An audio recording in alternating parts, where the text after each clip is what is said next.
Magandang hapon mga bata! Kids, madalas ba kayo nakakarinig ng mga balita tungkol sa mga sunog? Kadalasan ito ay sanhi ng mga naiwang nakasinding kandila, appliances na nag-overheat at marami pang iba. Dapat ay dagdagan natin ang pag-iingat mga bata. At alam natin ang mga tips kung paano ang gagawin upang huwag tayong pagmulan ng sunog. Kaya ngayong hapon, samahan niyo akong gumawa ng isang fire safety craft na makatutulong sa atin na maalala ang mga dapat nating gawin upang maiwasan natin na magkaroon ng sunog. Ang kailangan nating materials ay colored papers, glue, lapis, marker, scissor,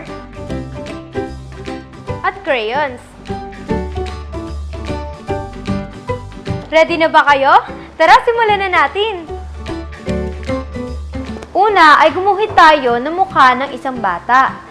Lagyan din natin ito ng mga kamay at kupitin natin ito.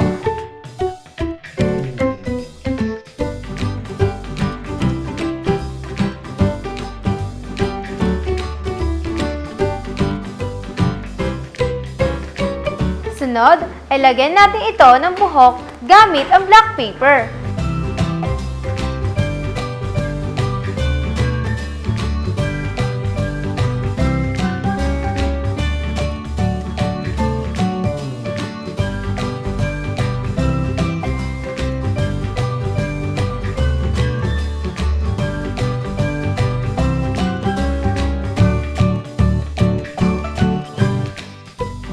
Sunod ay gumupit tayo sa bond paper ng octagon at idikit natin sa color paper.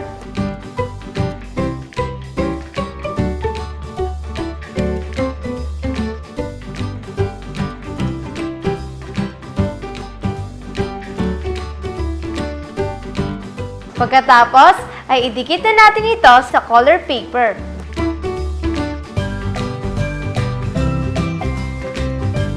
Pagkatapos, sulatan natin ito ng fire safety tips.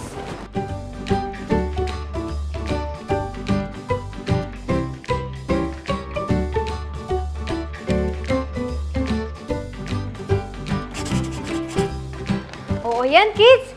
Dapat natin tandaan ang mga ito upang maiwasan natin ang pagkakaroon ng sunog. At sabihin din natin ang mga ito sa kapwa nating bata para alam din nila ang dapat gawin. Sana ay marami kayo natutuhan. Sa susunod na linggo, ay samahan niyo ako ulit dito lang sa Kids Craft!